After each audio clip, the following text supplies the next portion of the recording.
We will be live, as we are for every single Dallas Cowboys football game, for a pivotal Cowboys-Dolphins Week 16 matchup. Make sure you guys are subscribed. Right here, we'll be live an hour and a half-ish before kickoff of this game. Now, we'll preview it as well. Some keys to watch, players to watch, injury updates as well. This line continues to fluctuate. Opened at 2, dropped down to 1, jumped back up to 1.5. We'll probably settle in somewhere around that range as well because this should be a good football game. It's the narrative bowl. Who can actually win against a good team, or in the Cowboys' case, win another game against a good team, since Philly's still good, right? Or does that no longer count? I digress. Injury news and updates here to begin. Johnathan Hankins, we filmed this before Saturday, so keep that in mind. He's not going to go. He needs more time. I'd be surprised if Malik Hooker did not play. We will keep our eyes on Zack Martin. Still some uncertainty on that front, the quad injury. This was week 4. I'm not sure he plays, but we're in week 16, so they'll do everything they can there. Tyron Smith apparently did suffer a back injury in the game against the Bills, but played through it the entire time. McCarthy has said he'll do more as the practice goes on. TBD if that'll actually end up being true. We'll keep an eye on it. That one has me worried. Both teams, frankly, dealing with significant offensive line injuries and injuries in general. For the Dolphins, Devon Achane, the toe injury, I think he could go. We'll go out on Saturday. We're filming it in advance due to holiday scheduling, but I think he's out there. We'll see. Tyreek Hill, the ankle, I do think he plays. Teron Armstead is kind of the Dolphins' version of Tyron Smith. He's still good when he's healthy, but he's even been more injured than Tyron has been this year. Constantly misses time. He's banged up right now, but he's going to fight through it. Xavien Howard, I better chance of being able to go after not playing last week there against the Jets. The ones to monitor here for the Dolphins, Robert Hunt and Austin Jackson. Those are the right side starters, two of their better, still healthy offensive linemen on this team.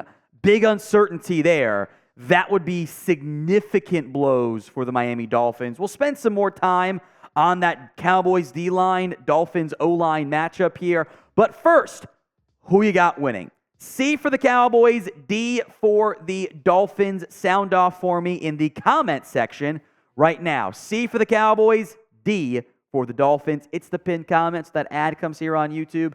Take advantage of it. Head down there and go vote. Let's talk matchups. Number 1, it's Dan Quinn versus Mike McDaniel. I think Mike McDaniel alongside Kyle Shanahan, Sean McVay, all from the same tree, go figure. Some of the brightest and most innovative offensive minds. What the Cowboys' offensive tweaks this year, you know that kind of motion to the left or right side, player goes out straight, then cuts upfield, straight from Mike McDaniel. Brilliant offensive mind, loves motion, loves misdirection, gets guys open, schemes guys open, love watching his offense. There's no offense I enjoy watching more on film than the Mike McDaniel offense. Helps they have so much speed everywhere. He has been awesome. Dan Quinn did not do a good job against Buffalo. No one did against Buffalo to a certain extent. Got to step up. This is a smart defensive mind against a great offensive mind, smart offensive mind. Thrilling matchup. Matchup number 2, the flip side. Mike McCarthy versus Vic Fangio. You've had some issues against Vic Fangio defenses before. Can you scheme some guys open? Can you take advantage of some injuries up front for the Miami Dolphins? Can you attack the middle of the field in a way you totally refuse to do against the Bills? We'll find out on Sunday. I almost said Saturday.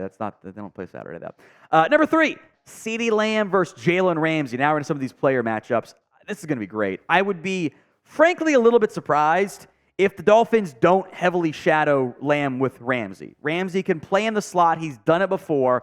And Lamb is one of the best players at wide receiver this year, especially if Xavien Howard cannot go. Yeah, look, Caterco can play some nickel, but he ain't Ramsey. Lamb this year is already over the 1,300-yard mark. He's been one of the most productive receivers in football this year. The adjustments to the offense, in part, were made by McCarthy, and I think some nudging from Dak and Lamb to let's do these things that work well for us, and they did go that way. Jalen Ramsey missed time this year, got hurt, came back, and has been Jalen Ramsey. If this would be, prorated out over the entire, 14-game season, You're under 40%. That's insane. If you're under 50, you're playing great football.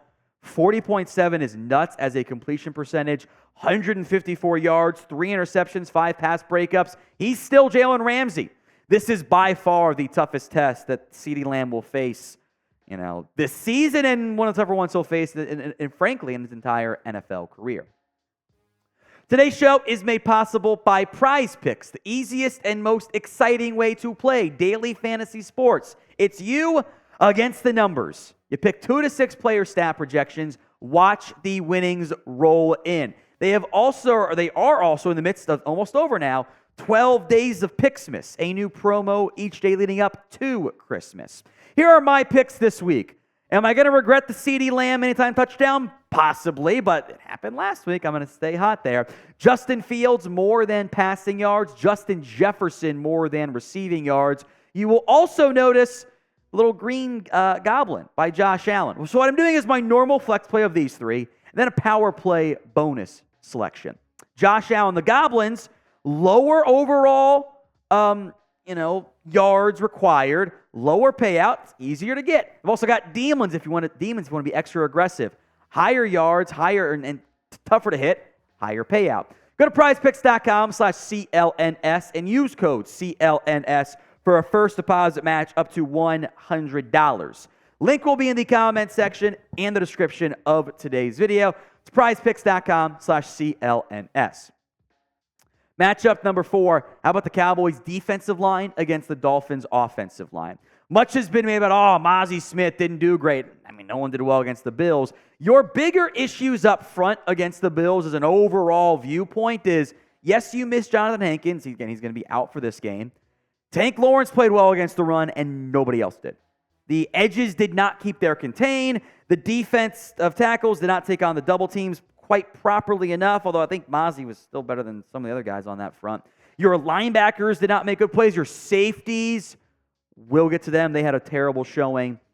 But the Dolphins' offensive line, as we mentioned, is battling injuries right now. Week 1, this was the starting unit with an asterisk on Tyron Armstead, who was actually a bit banged up. Ken Lamb has actually played decently as a swing tackle.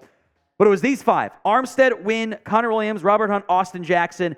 There is a chance it's just Tyron Armstead out there for the Dolphins because Isaiah Wynn has been placed on IR. Connor Williams, who, by the way, had emerged as legitimately one of the best centers in football. I know, right? He is out. Unfortunately, he's done for the season. Austin Jackson, Robert Hunt are questionable. Lester Cotton and Robert Jones, who've subbed in, are not that great of guards. Liam Eichenberg is not playing well at all. He's been a major liability. Kendall Lamb is a solid swing tackle. That interior of the Dolphins' offensive line, it is not that great. So when you do get into pass rush situations, I think you'll see some stunts at the guards. You'll see Micah Parsons get some, over the center guard combination runs there. And hopefully your run defense can take advantage of some injuries and banged up Dolphins offense linemen and just not as good on the interior. So do you trust this Cowboys run defense right now? Y for yes, N for no. Sound off in the comments section. This is not a fun matchup taking on this Dolphins team. Tua's highly accurate quarterback, delivers the ball, makes right decisions. They'll do RPOs and take advantage of either the run or the pass. And they're able to get the ball out so quickly and still push the ball downfield at a very impressive clip because of their dynamic wide receivers. The Cowboys' corners have been good this year. 2 bad games with Ron Bland kind of bring down those numbers, but as Tua said, you don't get a bunch of pick sixes by accident. That's not something you just do. You're good because you're talented there.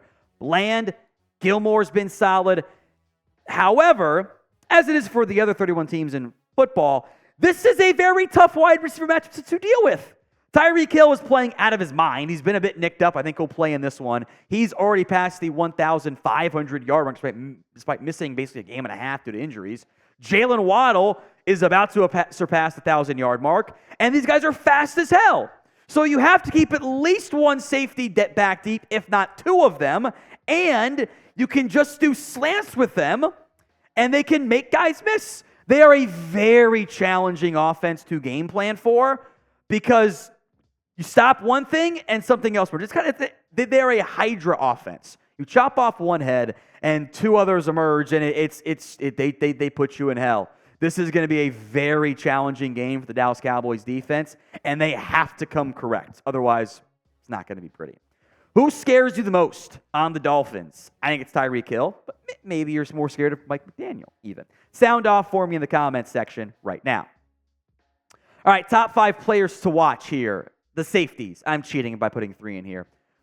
This safety group is now been paid for the most part. Kearse is still fairly cheap, but Hooker and Wilson got new deals, and they have not lived up to expectations.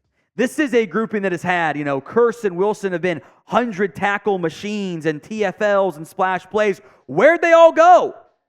Donovan Wilson and Jevon Kearse are not taking good angles and run support, and they're allowing big chunk plays. That's a big factor in your run defense, because last year, Donovan Wilson, 100-plus tackles, making plays. Before that, Jevon Kearse, 100-plus tackles, making plays, TFLs, double digits almost, big splash impact guys.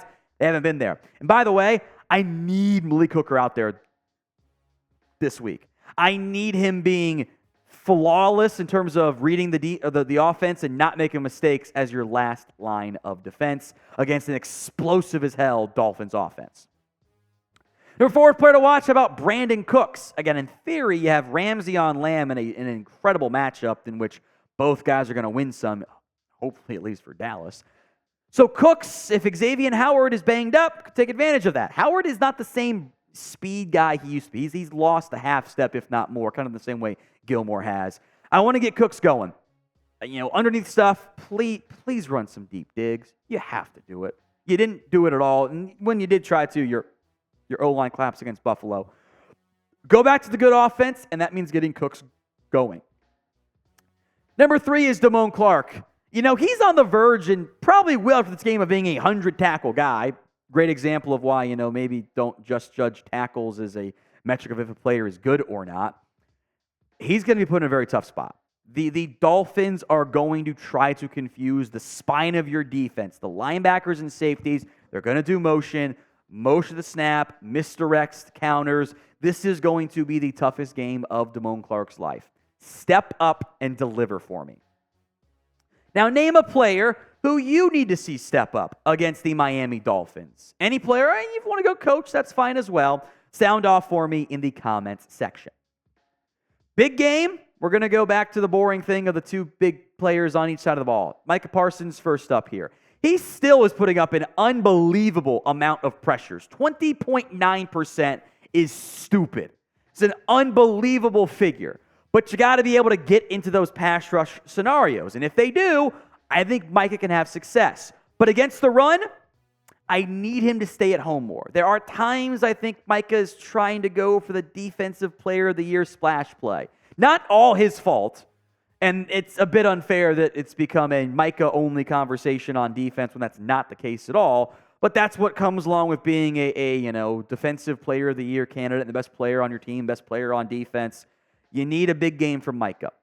You need it. Same is true of your quarterback. I forget who it was who put in the Super Chat question of how does a quarterback handle an offensive line that's not doing a great job of protecting in key moments and receivers not getting open? Well, the answer is not. When the opposing team can get pressure with 4 and drop 7, you're going to have a rough time. That's how football goes. But you're also the MVP candidate. You are the quarterback for the Dallas Cowboys. You know what comes along with the territory. You need to go back to that good offense and good offensive results. If you want to win this game, you have to score points. And your coaching staff has to know that. If you go in with we're going to let our defense win, it's not going to work. You're not good enough right now on that side of the football. You need the offense to drop 30 against the Miami Dolphins. You need your quarterback to play well. That's a very challenging ask against a top 5 defense right now, but it's where we're at.